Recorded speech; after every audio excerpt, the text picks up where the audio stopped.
So we spoke about this earlier. This new COVID-19 subvariant has been detected, but we've been told not to panic about it. In fact, Professor Tulio de Oliveira from Stellenbosch saying you actually don't even need to bother to learn the acronym. But I'm going to give it to you anyway. It's EG.5, as if anyone's going to remember that.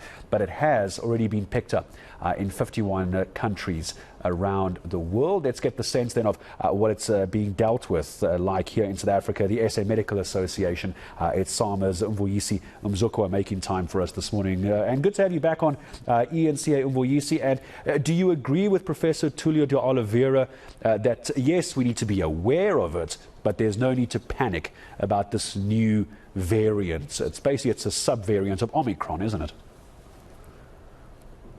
Good morning to you, Gareth, and to your viewers. Yes, I fully agree with the professor on this one. It has been confirmed even by the World Health Organization that it is a variant of interest. And that simply means that, there's still some observations, but there's no dangers associated with it so far.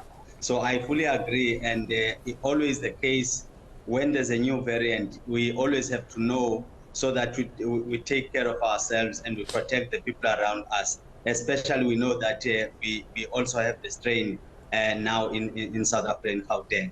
Yeah, I mean, this is a part of the reason I wanted to chat to both the Prof, and thankfully you were able to make time as well, Mvuyisi, is because there doesn't need to be any panic. I think we're still, as a nation, we get a little panicky when we hear about a new COVID variant, but that's why I wanted to talk to you, to just put everyone's minds at ease. So you're saying we still need to take all the precautions, etc. What do South Africans need to do about this variant? What do we need to change, if anything?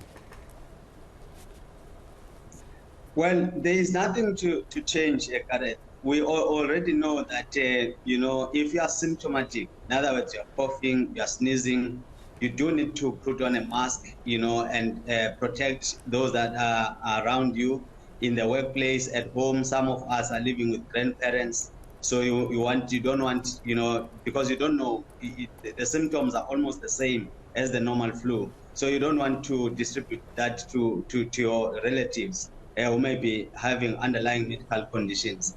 But having said so, we also need to encourage South Africans, especially those that are falling in the vulnerable group, like your older people above the age of 65, and also those that are having underlying medical conditions, like your diabetes, kidney failure, all these other conditions. So we do need to encourage them to make sure that they are vaccinated and they are protected. Some of them, if they look into their vaccine schedules, you find that they are more than 9 months. The last one was more than 9 months ago. So they may need to go and get a boost of that vaccination. I was going to ask about the boosters of this, because for many of us, those who went through the vaccinations for the earlier stages of, I think it was Beta or Delta or Omicron, I forget which one I went for, please forgive me, it's so long ago now. Are those, for someone like even my age, I'm going to lie and say I'm in my early 20s, no one's going to believe that, but do I need to go back as a fairly healthy individual and just go for a booster shot anyway? Is that something we should be doing across the board, or is it really only for those, Mvuyisi, that are more vulnerable, the elderly population and those with comorbidities, or should all of us be going anyway to get the boosters? Well, we would encourage all of us to go for boosters, but we know that there's that hesitancy, people not think that they are healthy enough, to stand against this variant. But we encourage, those that are, older and those that are having underlying medical conditions. They really need to go, because, even children, who may be having underlying medical conditions, they need to go, because if you get the strain, the problem is, even if you have, it's not that virulent, but if it comes to somebody whose immune system is down, and somebody with medical conditions, it may cause some severe symptoms and may lead to hospitalization.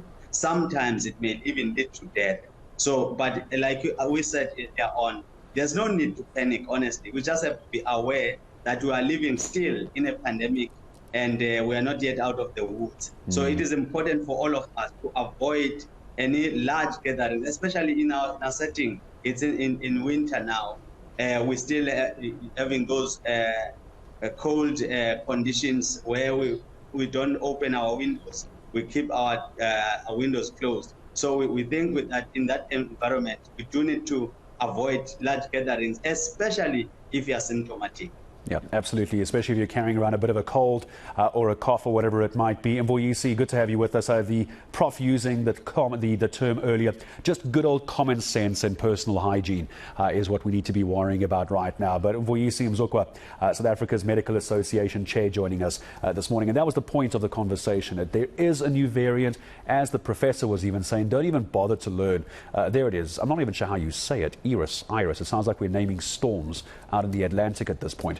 There's nothing to worry about unless, of course, you do have a comorbidity, you are a bit older, and you are concerned maybe there's something that you need to go get checked out. But in the meantime, just good old common sense as well.